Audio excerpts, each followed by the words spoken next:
Hello there. If you like truth, you'll like it here. Welcome. Love and Marriage Huntsville's Latisha Scott. Love and Devotion, or Fear and Dependence. Why she stays, despite rumors of infidelity, oppressive living conditions, destroyed aspirations, and clipped wings. Full disclosure, Leticia is the ultimate reason I stopped watching this show. No, it wasn't because I was upset with her or disliked her. It was because I felt sorry for her. I would watch her husband run circles around her, mentally, psychologically, and emotionally, and it became hard to stomach. As I mentioned in another video, it became too hard to watch. Like I said before, it was like watching someone with normal intelligence take advantage of someone with special needs. I couldn't stomach watching her treatment the same way I wouldn't be able to stomach watching someone take advantage of a child. Even with Martel's cheating and watching him try to destroy Melody in every way possible, it was ultimately Leticia and her intellectual abuse that made me step away.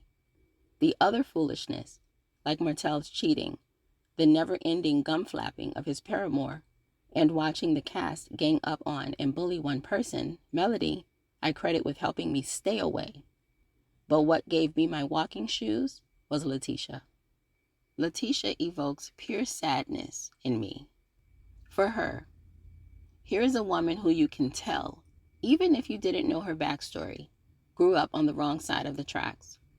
You can hear it in her speech that education and opportunity did not abound. She sounds like where she comes from, and like others who come from where she comes from, she was likely robbed of opportunities to become her best self. One need only listen to her mom, Miss Wanda, speak to get an idea of what growing up in that household must have been like. I'd be willing to bet there were no talks of self-improvement, of reaching for the stars, of finding and nurturing your inner beauty, of putting your best foot forward and taking life by the horns.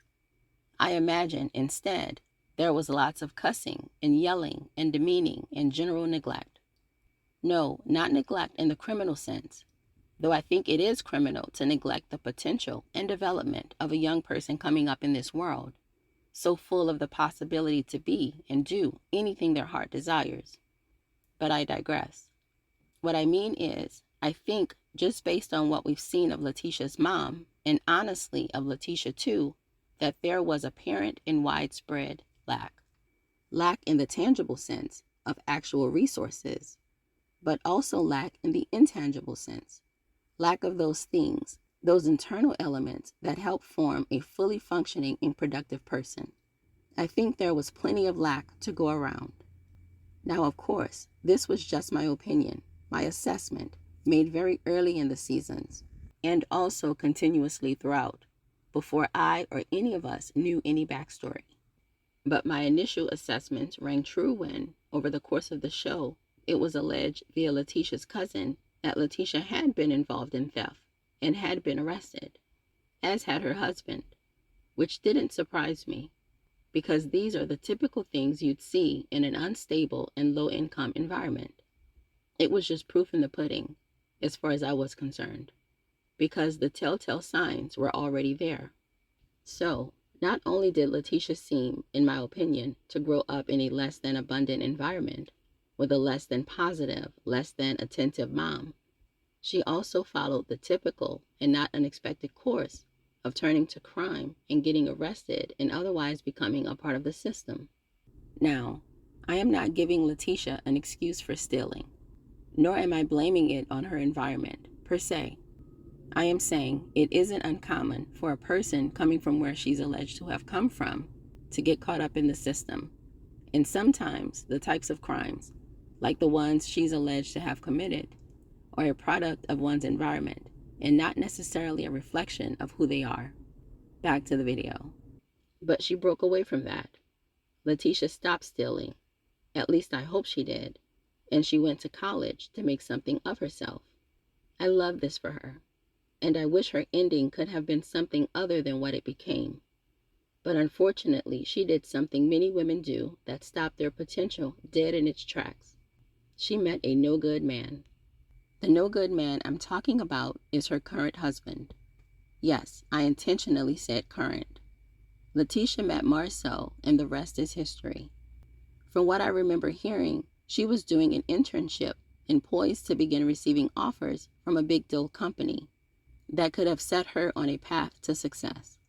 But instead, she left wherever she was and accepted a proposal from Marcel. Movie theater managing Marcel. Now, nothing is wrong with managing a movie theater. My issue isn't what his job was. My issue is that she walked away from an opportunity that could have given her independence and a more positive, affirming life path, to instead follow a man. Do you know how many stories I hear of women giving up their hopes and dreams to follow this man or the next? We all have. I knew a young lady that left a PhD program, deciding to settle instead for stopping after the master's so she could marry her ex-con boyfriend. Why didn't he just come to where she was so she could finish her education, you ask? Good question. Well, that would be because he was an ex-con on probation who could not leave the state. So she left a competitive PhD program to pursue him. Last I heard, he was still unemployed and she was working in a job that was only a third of her full capacity. She spent her lunch breaks slamming back milkshakes as an escape from a life she likely hated but didn't have the heart to admit. She should have been Dr. Such and Such, but instead she was Mrs. Piece of Crap. And it's all because she pursued him instead of her own potential. Hers is not the first such story, and it won't be the last. There are so many more stories of women lessening themselves, shortchanging their future and their potential for the possibility, real or imagined, of a man. And not only do they forever change their lives, they forever change the lives of their future children and generations to come. But back to Leticia. Like so many before her, Leticia gave up on her own possibilities and potential, her own burgeoning beginning to make her life whatever she wanted it to be, to marry a movie theater manager who wanted her to sit at home and make babies he wouldn't help take care of, babies he wouldn't help raise. She allowed her dreams to be suppressed so she could wake up and press his shirts. That is, if you even wear press shirts to manage a movie theater. She traded in the molding of her mind for making their bed in the morning, as she likely sat around waiting for him to get back home in the evenings and give her something to do. This bothers me. Who knew what Leticia could have been, would have been, if she'd chosen differently? I know she likely can't bear the thought of any reality that doesn't include the one she's in, because she, of course, loves her children and can't bear any life that doesn't have them in it as they are. But I'm inclined to believe that she could have still had her children and herself too, but not with the man she made them with. So here we are. Leticia married a man that likely very early saw that she was a homemade fool. Just talking to her, you can tell she doesn't have the sense God gave grits, and Marceau banked on that abundant display of ignorance. He probably, and in my opinion, saw very early on that he could have his cake and eat it too. He could have a woman at home growing his offspring, because men that don't like to actually take care of children sure seem to like having quote-unquote offspring and watching their quote-unquote seeds enter the world. But then the buck stops there. Their job is done. But back to what I was saying. Marceau likely saw that Tisha was dumb as a dishcloth and realized he could have her at home making and raising his kids and taking care of him and their home and all his needs, while he went out in the world and explored whatever and whomever he wanted. Meanwhile, Leticia is sitting at home, dying on the vine, yearning for an opportunity to do more than fold their children's clothing. But her husband says no. So no it is. And go ahead and admit it. It takes a special type of woman to let a man tell them no, they can't do something beyond the age of 15. Yet here is Leticia, an adult woman, a mother of 3, who has allowed her husband to tell her when she can and cannot work, like we're in a modern-day episode of Roots. Is anyone else seeing what I'm seeing? Does anyone else see that this is not okay? That it is actually abusive? Yet no one says anything. Leticia is actually being dominated, manipulated, and controlled, including financially. And yet the main thing we talk about is that her husband is also likely cheating. Well, of course he is, allegedly, and in my opinion. What's to stop him? Who's to stop him? Surely not the woman who can't even leave the house to go to a job without his permission. What's she gonna do? He's got his whole foot on her neck. How is she gonna demand fidelity and respect in the marriage when she can't even get him to treat her like a person? And this is what I saw and thought and felt when I used to see Leticia on my screen. I saw a woman child being treated like a modern-day slave, with a husband whose behavior checked the box of almost every emotionally abusive checklist I've ever seen. Does he control you? Check. Does he limit where you can go? Check. Does he restrict and restrain you? Check. Does he control the finances? Check. Does he make you feel less than or inferior to him? Check. Is his behavior manipulative and controlling? Check. Does he humiliate you in front of family and friends, as well as thousands of strangers on national TV? Check. Does he deliver insults and put-downs? Check. Does he gaslight you or isolate you from others?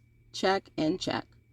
Yet, we're thinking this woman, who is made to stay in the house and obey and go only as far as she is allowed with 3 children in tow because he won't watch or help with them, this woman will be strong enough to stand up to her husband's cheating, to demand respect, to leave and do life on her own, if and when he doesn't treat her humanely? Yeah, right. It won't happen. She has been beaten down enough to where she seems to readily fall into submission. And that's what makes my heart hurt. Both that it's happening and also that no one is helping her to see her situation, let alone with the resources to get out of it. Melody was the closest she had to help, to freedom, and Marcel effectively shut that down every chance he got. It seems to me that Leticia is being allegedly emotionally abused right in front of our very eyes, and all we're talking about is that her alleged seeming abuser is also likely cheating, in addition to every other way he's oppressing and humiliating her. Now, this is, of course, only my opinion, but my opinion is based on what Leticia herself shows and admits and complains about on the show. As a type A woman, an alpha female, this is hard for me to witness. Like most of the tragedy that happens on the Love and Marriage Huntsville stage, I cannot find entertainment and enjoyment watching a woman be mistreated and dominated and manipulated and controlled right in front of my face, let alone in front of the face of hundreds of thousands of people. I just can't. I can't even be mad at Leticia. It's like being mad at a child. I feel too bad for her and what she could have been and should have been had she not fallen in with a man who seemingly clocked her origin and knew he could manipulate all it entailed to his own advantage. Hasn't he made fun of the fact that she grew up on the other side of the tracks? He did that, in my opinion, both as a way to humiliate her and make her look and feel less than, to keep her firmly feeling low and beneath him, but also because it is a defining characteristic for him. It is how he knows her and what he sees of her, in my opinion. It is how he knows he will always be able to run circles around her and walk over her. And year after year, she seems none the wiser. And so it continues, and likely will. And as long as it does, it will be yet one more reason, for me the main one, that keeps me forever hoping this show will go away and take its promotion of dysfunction and female abuse disguised as entertainment with it.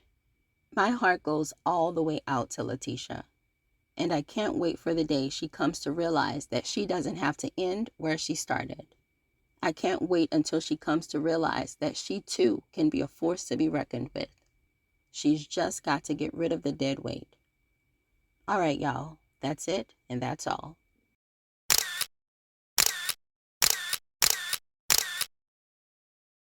Hello there. If you like truth, you'll like it here. Welcome.